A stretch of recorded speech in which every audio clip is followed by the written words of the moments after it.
Hi, it's Beck. And Nat, two very different sisters who come together each week to reframe problems big and small with you, our dear Reframables. And why do we call you such a term of endearment? Because we are all in the process of reframing and being reframed. This week we are doing a new series, Reframing in 7 minutes, it's called, Nat. This is for all of our listeners who are, short on time. And who isn't? Time can be a real constraint. So we want to be able to do some of our reframing practice, but like on the quick. So what we're going to do is just do a check-in on our October challenge. Exactly. Because reframing doesn't have to be actually like attacking a problem and then now fixing it. That would actually kind of be the opposite of what we say reframing is. It's supposed to be about points of connection and then working through to the other side of something, but that may take some time. And we only have 7 minutes back, so we're barely going to begin. Okay. But first we have some love to show. Yes, absolutely. And that love is for a friend of ours who we've made in this podcasting world. Her name is Pam Uzzell. Her podcast is called Art Heals All Wounds, and we'll be playing her trailer at the end of this episode just to give you a taste of what she's all about. Each week she interviews an artist and talks about their work, because she believes that as creative thinkers, artists present us with some of the most compelling visions of ways that our world could work better for everyone. And that's a vision that Reframables can get behind. So check her out. Dum dum dum dum dum dum dum dum dum dum dum. Oh, and dum dum dum dum dum. Afraid. Dum dum dum. Reframe. So, October check-in. I have my hand up. You would only know that if you watch the YouTube version of this. How's it going for you, Nat? And what was your challenge again? Okay, so to remind those who maybe heard it before, my plan had been to not say sorry. And like right now I can hear... For all of October. For all of October. And I can hear Coco feeling sad. And I want to say sorry to her for feeling sad while we're in the midst of recording, but I'm not. Really? Is that actually your impulse when you hear her? Yeah. You want to say, oh, sorry, Coco. Coco. Yeah, totally. That's what I would do. That would be so wrong for your challenge. Well, it would be so natural because it's definitely like practiced language that I go to, like body memory stuff. It's like a filler. When Frankie tells stories as we're going on a walk as a family in the evening, we've noticed that when he's trying to get to his next thought, he has a filler word, and it's basically. So every time he's trying to fill in the next detail to whatever sort of like monster story he's telling us, it's constantly, and basically, and then he'll go on and say it, and basically, and I realize that my basically is sorry. Mm. And I know some people will be like, oh, that's just very Canadian. No, this is different than that. Well, it might be, but even if it is very Canadian, maybe it's worth examining. Right, exactly. Because we have a troubled Canadian psyche. Yeah, there's lots of trouble here. Oh my gosh, we have lots to work on.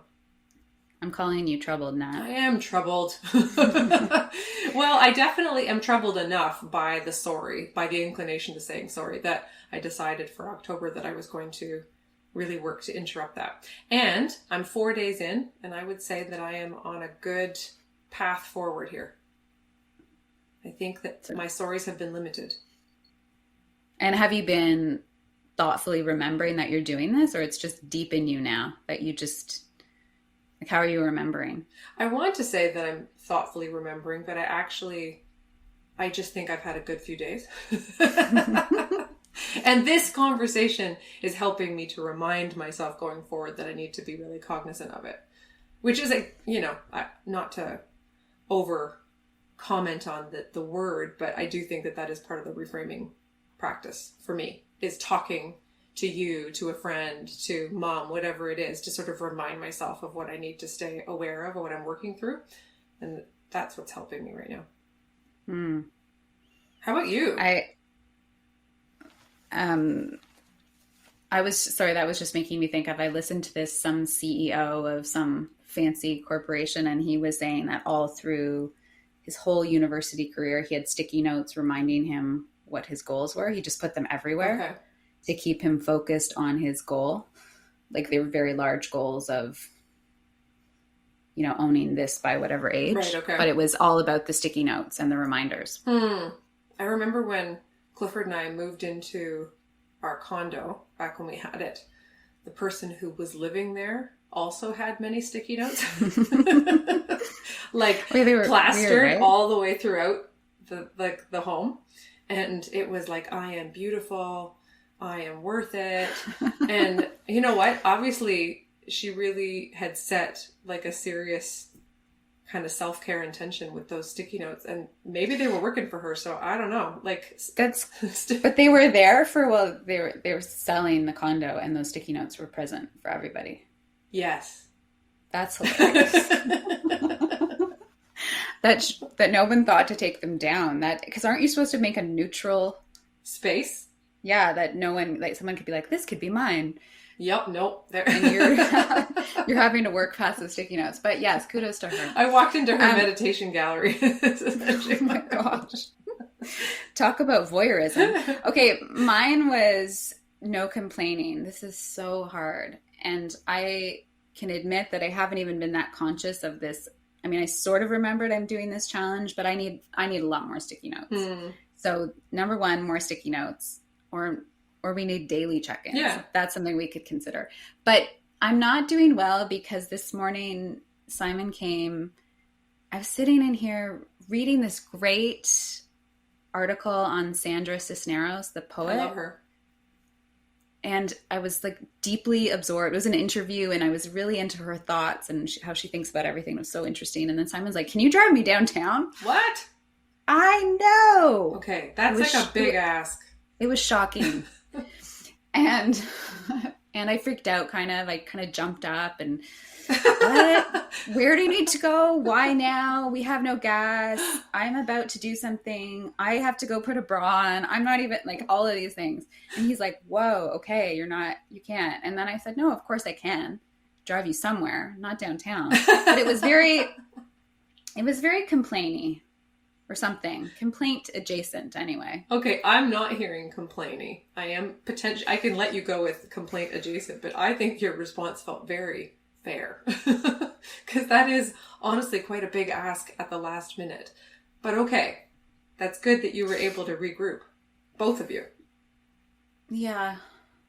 Although I just want to, I think maybe the no complaining, really the root of what I want is to exist a little more calmly. Oh, okay. Honestly, it gets boring saying that because I feel like I'm always trying to say that. I want to be calmer. Like, it's never going to happen. No, don't say that. I mean, like, the fact that you are channeling that, like, if you're sort of like, that's what you want, then it will. I mean, the fact that you regrouped is a really big deal. Like, if you actually did get in the car, if the bra got on. I don't know if I put a bra on. I think I walked straight to the car and I just sat there grumpy and I was like, are you coming? And then I said, now we're going to lose our parking spot. And I even thought to myself, I'm not going to say that one out loud. I'm not going to say the thing about the parking spot. I'm going to bite my tongue there. And then I said it. Oh no. Okay. So you know what? That was complaining. That was when, that was the full on complaint. We're going to lose our parking spot. Okay. So it's October 4th and you're starting over. I'm starting fresh. That's fine. That's good. 10 sticky notes around the house to remind myself. And actually, you know what? I think that's going to be a nice example for the girls. I like that. That I am working on something. Just like I've, yeah. And I think I'm doing the same, not with the sticky notes per se, but by modeling not saying sorry, because Frankie definitely has that bent. He could go quickly to sorry as like a filler. And I don't want that for him. So I need to work on it with him. Like to be explicit about it. So I don't know if that means drawing on his chalkboard. No, sorry. Instead of the sticky note, but something of that ilk.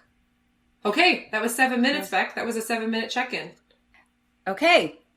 Thanks for the check-in. Bye. Dum dum dum dum dum dum dum dum dum dum dum dum dum dum dum dum. Do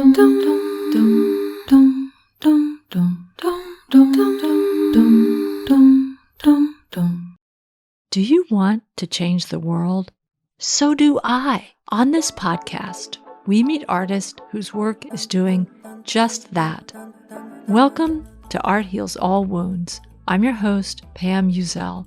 Each week, I interview an artist and talk about their work. As creative thinkers, artists present us with some of the most compelling visions of ways that our world could work better for everyone. Art around environmental, social, and racial justice, gender equity, ways to build community and bridge divisions, and solace for grieving. If we can see solutions to the things that prevent us from thriving as individuals and societies, we can imagine implementing those solutions. Once we imagine that, we can become the people we want to be, belonging to communities that nurture everyone, and living in societies based on equity and justice. How do we change the world? One artist at a time.